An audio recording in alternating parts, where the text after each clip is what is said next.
Are we live? We got sound here? Do we got damn sound or what? Let me know in the chat, baby. I'll have to rewind and start again. I was practicing my Charlie Chapman. I'm about to do a Charlie Chapman rendition, okay? I was just practicing my Charlie Chapman, all right? Jeez, you got to practice from the best. So I was just working on my Charlie Chapman impression. Thanks for sticking around. I'm a part-time mime. Okay, so let me rewind and restart. Behringer is about to have their breakout moment in history. I've been watching the tea leaves. I've been following it. I'm the unofficial global ambassador for Behringer, and I think I can speak on the topic when I say they're almost at full go time in their factory in China. Now, all the haters out there said, we are going to, or Behringer is this, is that, because they're just using slave labor. How unethical. While they also own tons of products that are made by slave labor. It ain't slave labor, man. Give me a break. Everybody that's been saying it's slave labor, it ain't slave labor. Okay? You want to see slave labor? You see it right here in America. There's slave labor everywhere. So that's all baloney. Now, is there bad things happening in China? Of course. But let me tell you what, man, I lived in Asia for like 13 years, and there's way more bad crap happening over here. Way more bad crap. Insane more bad crap here. Go downtown Philly. Hit Chicago. Hit downtown LA. You want to see how crazy it is. But anyway, Behringer's almost at full capacity to go full nuclear. You'll be able to buy direct from the factory. You'll be able to order your synthesizer with no middleman, making the product way more affordable. It's already crazy affordable, but cheaper than ever. You might end up getting a polysynth for $5 at the end of this. But anyways, you'll be able to order your product. You'll be able to go watch it getting made by 24-hour cameras, filming your product on the production line with robotics, with AI. It's probably going to be the most revolutionary synthesizer factory on planet Earth. It might even be so amazing that you might have companies like Korg, Roland, Sequential, Oberheim, Moog, InMusic, Focusrite begging Music Tribe to produce their products because they'll be able to have such a bigger profit margin. And they'll be scalping you while Behringer's coming in hot, giving it to you fresh, okay? That's what's about to go down. How do I know this? I know this because I've been watching what's going on. I've been watching the synth mafia slowly start coming around. At first, you know, what's that expression? At first they laugh at you, then they get pissed at you, then they something else, and then they love you or something. I can't remember how it goes. That dude Gandhi said it. And we're at the point now where everybody's about to be like, and you know what really happens? When Behringer comes out and gets their original product line pumping, when they're bringing you hot to trot, fully original synthesizers, because now they're just in recreation mode. I've been saying this for years now. Now they're in recreation mode where they're basically giving every employee in Music Tribe a PhD in vintage synthesized analog technology. They're giving everybody a PhD in vintage analog electronics. So when Behringer does go live with their actual one-of-a-kind, solely unique Behringer product line, it's going to blow the socks off of everybody. Everybody be walking around barefoot. That's how hot it's going to be. So I've been watching the synth mafia. I've been watching the channels. I've been watching people slowly coming around. I've been watching the grassroots upswell movement of people who finally got a voice now, who can go into live chats. They're not afraid to like be proud that they just picked up an awesome analog synthesizer for dirt cheap, high quality. Sometimes there's issues with knobs, but we think that that's getting dealt with behind the scenes. All right? Everybody is saying there's no sound. Go get some Q-tips and clean out your ears. Because from what I'm hearing, there's tons of sound, and it sounds sweet. So I don't know what you're talking about. You guys are all deaf. So 2026 is a massive year. Now, just to go a little deeper and peel back one more layer of the onion, the United States of America and China at the moment are in an epic battle of negotiation, okay? They're about to create one of probably the greatest trade deals in the history of the planet, okay? Europe's going to get left in the dust, all right? Why? You just are. So you better get on board, you better wake up, and you better get with the program that daddy's home, daddy's about to cut deals with every country on the planet, and he's the one running the show. Whether you like it or not, it's time to just start accepting it.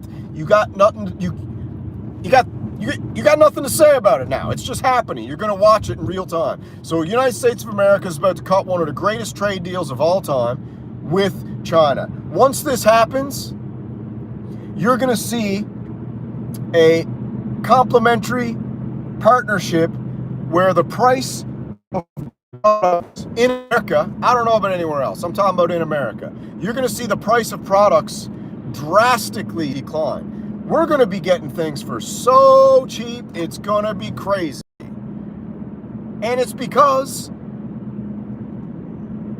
the jig is up, all right? It's game over.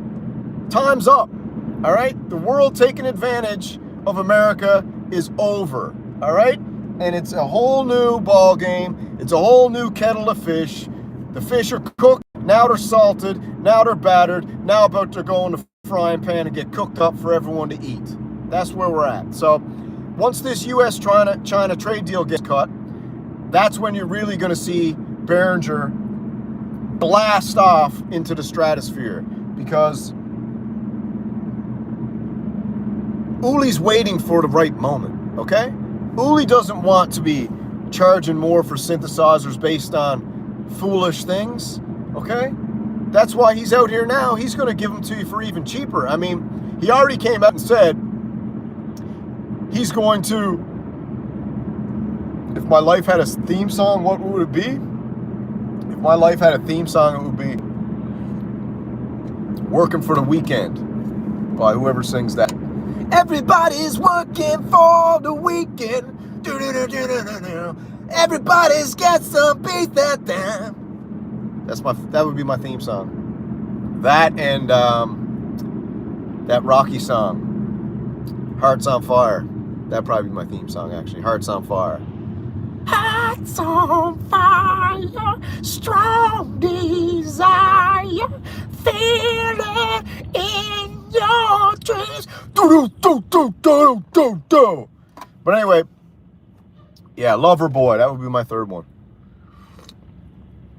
And Informer by Snow. That would be my fourth one.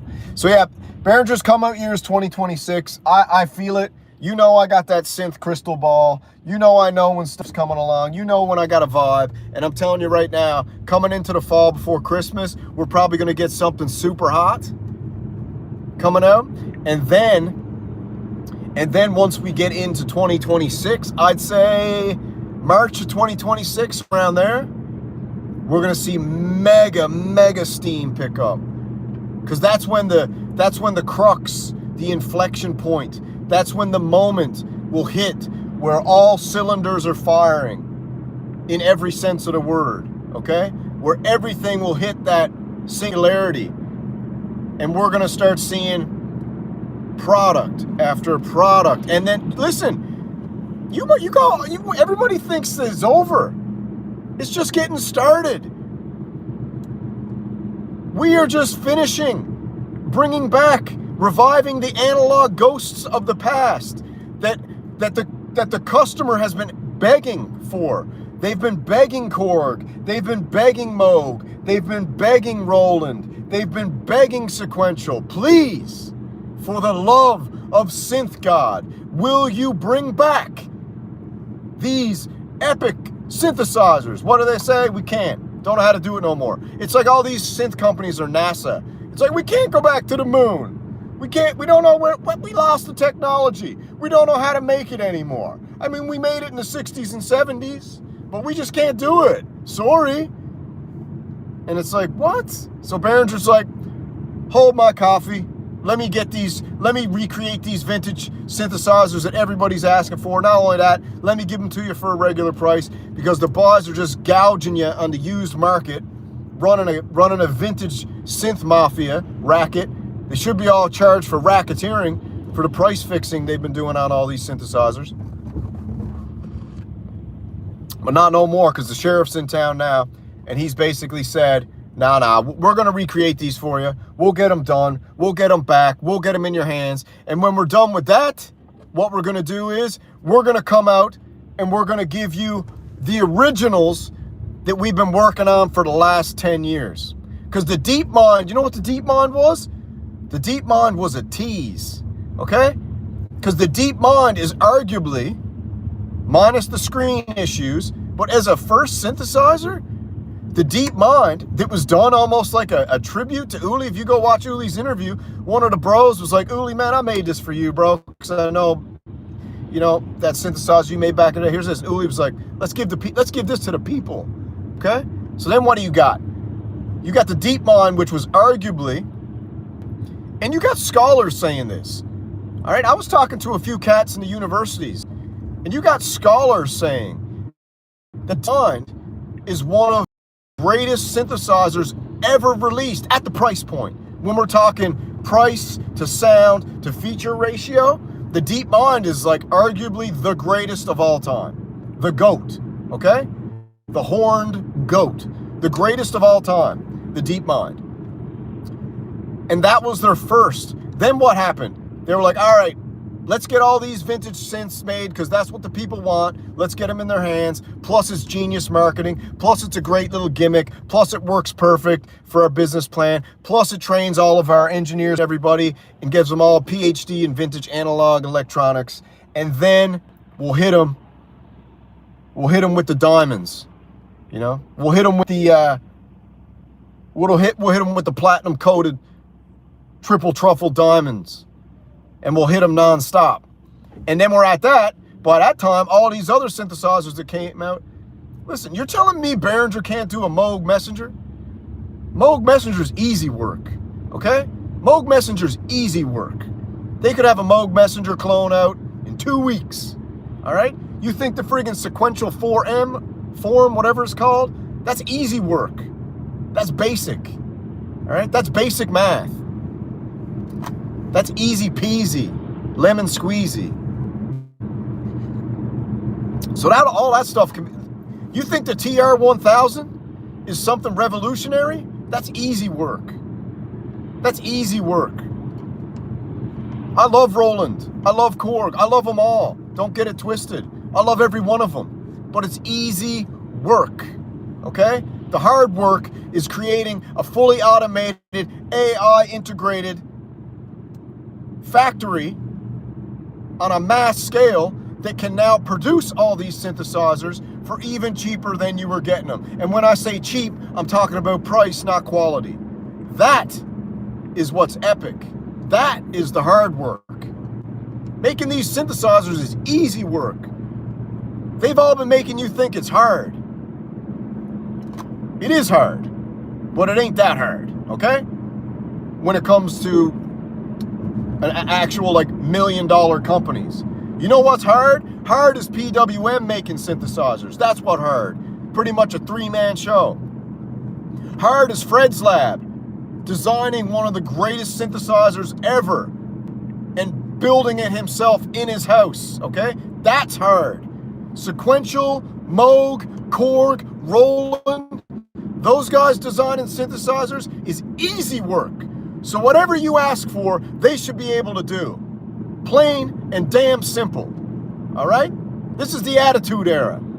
Someone subscribed the other night. I said, buckle up, baby. Just because I'm chilling on here with a pair of red light glasses, chilling with a friggin' smoking jacket on, relaxing, doing a synths and chill stream. Don't think when you wake up in the morning and I'm 2 coffees deep that you're not going to get the full throttle, pedal to the metal. So I had to give people disclaimers now. When they subscribe, they might get one night where I'm relaxed. They might be getting me in the car going full bro synth. I'm telling you straight what's up. But that's what the people want. That's what the people ask for. That's what I was tasked to do. That's what I'm employed by the people to do, is bring it to you hot. Like a hot tamale. All right? Burn the lips off you. Force you to drink milk when you know it's nasty. All right? That's what I've been told to do. Because who the hell likes milk? It's gross. The only milk you should, if you're going to drink gross ass milk You know what you should do? You should go grab an udder, bend over, and squeeze that straight milk right down your throat, like Tactical Midi did, taking that pre-workout. Boom, plug your nose, down the hatch. That's the only way people should be drinking milk. And if you can't do it that way, put a friggin' pint glass under there, squeeze the udder, go throw it in the fridge for a half hour and knock it back. Don't be drinking that nasty-ass pasteurized milk run through these huge vats. You know, all that stuff's full of gross stuff, man. That's full of pus and blood, and they filter all that out, and then they take out all the good stuff, and then all you're drinking is some white, gross, nasty, pasteurized filth. Okay? But point is, when I'm bringing you the hot news and the hot takes, it's like a hot tamale that will force you to go get a glass of milk. That was the point. All right? So 2026 is Behringer's breakout year. 2026 is the year where they probably will end up getting full respect from every member of the Synth Mafia, full respect from the Synth Illuminati. There'll be war, there'll be battle, but I'll guarantee you right now, these companies, I mean, it's already known, we broke the story that Music Tribe's subsidiary, Cool Audio, has components in all the major companies. Allegedly, there's Cool Audio 808 and 909 components inside the TR-1000. So basically, the TR-1000 is a Behringer. We broke that story. We broke the Moog Mirror story, aka the Moog Muse. So I'm just telling you, stay tuned for 2026. It's going to be an exciting year. I gotta hit the work. I gotta work about 18 hours now, and then I gotta get home. Everybody's been asking me for the Kiviak Instruments Wofi. They want to hear me take it to the limit, so I'm going to take it to the limit for you because I work for you. And whatever you ask for, if it ain't too crazy, I shall give and you shall receive. So.